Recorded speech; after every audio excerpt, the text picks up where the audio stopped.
Staff મિત્રો,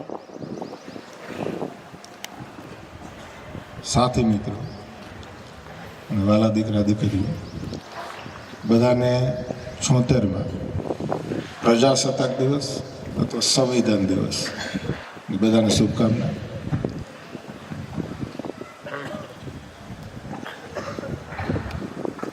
ભારતની અંદર ખ્યાલ છે સૌથી વધુ વસ્તી ધરાવતો આપણો દેશ છે. એક સૌથી પ્લસ પોઈન્ટ હોય તો એ છે કે આખા વર્લ્ડની અંદર જેટલા દેશો છે ને એની અંદર સૌથી વધુ યંગ જનરેશન હોય, જેને યુવા ધન કહીએ છીએ, એ સૌથી વધુ આપણી પાસે છે.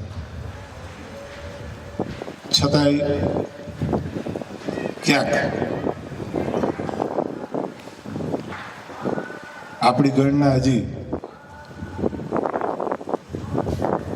ટોપ લેવલના દેશોની અંદર હજી નથી થતી.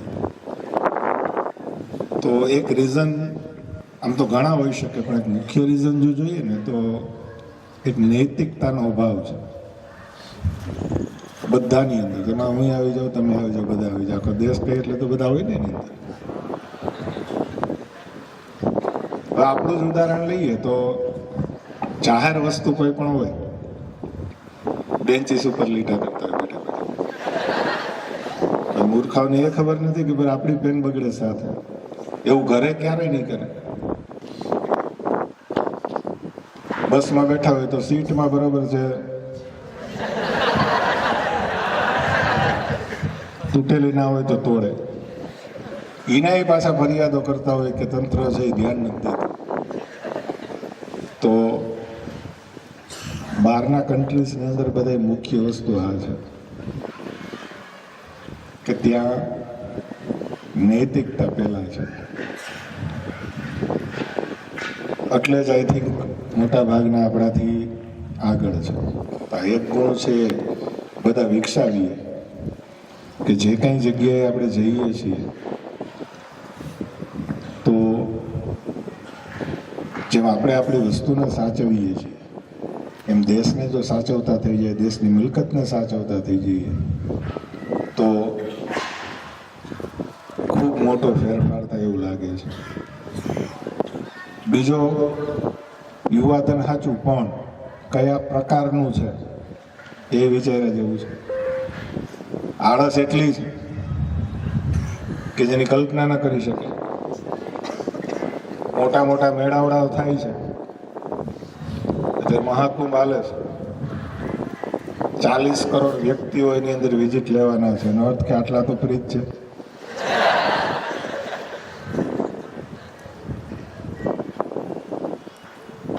કામ કરવું નથી, ન કરવાના કામ કરવા છે. તો આવું યુવાધનને શું કરવાનું? કોઈને હેલ્પફુલ ન થાય, કોઈને કામમાં ના આવીએ, કોઈને સાચું સરનામું ના આપીએ આપને ખબર હોય તો. જણો હું ફાધર બેઠો હતો એટલે પૂછ્યું કે ભાઈ આ જગ્યાએ જવું હોય તો શું કરવું? તો ઊભો થઈને એને રસ્તો ખબર છે છતાંય ગાઈડ નથી કરતો, ખાલી પગથી ઇશારો કરે કે આ બાજુ જાઓ. એટલે કે ભાઈ બેઠો થઈને જવાબ તો આપ ખાલી. આટલી બધી આળો હોય ત્યારે એને પછી ઊભો થયો વર્ણન કરવા માટે કે સામે તળાવ દેખાય છે, હા. ભેંસ નાય છે એ દેખાય છે, તો કે હા. એ ભેંસ આખો દિવસ નાય છે, પાણી ઘરે જઈને પીએ છે.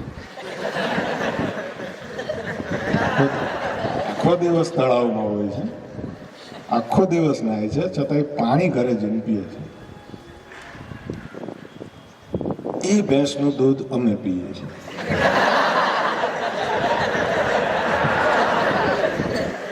તમે કલ્પના કરો કે અમે ક્યાં લેવલના છીએ.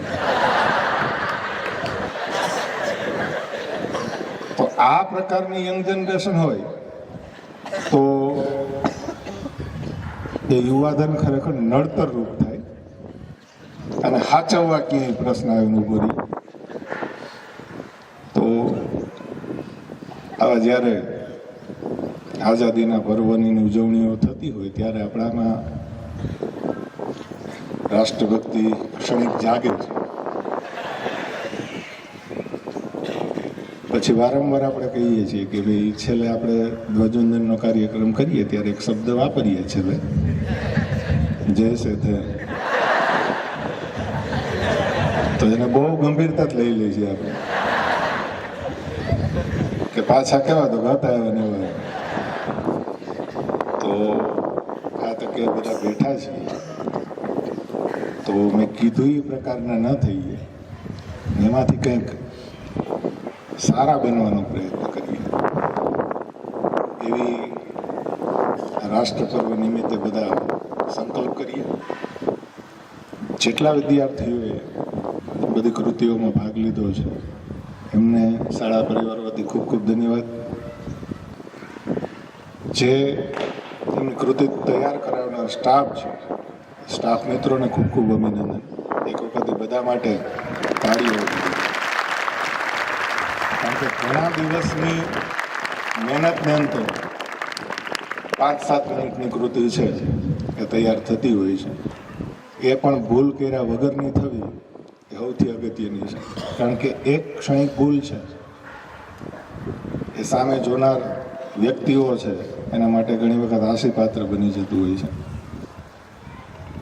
9મા ધોરણના વિદ્યાર્થીઓએ નાટકની રજૂઆત કરી, રામાયણની રજૂઆત કરી.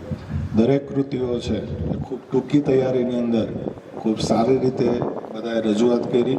એ દરેક વિદ્યાર્થી અને એમને તૈયાર કરાવનાર અને દરેક સપોર્ટ કરનાર સ્ટાફ મિત્રોને ખૂબ ખૂબ અભિનંદન. અને જેને કાંઈ નથી કર્યું એને લેવા દેવા વગરનું 2 કલાક બેઠું રહેવું એ ખરેખર એક મોટી તપસ્યા કહેવાય. એટલે એમને પણ ખૂબ ખૂબ અભિનંદન કે આપણે શાંતિથી કાર્યક્રમ છે એમનો માયનો.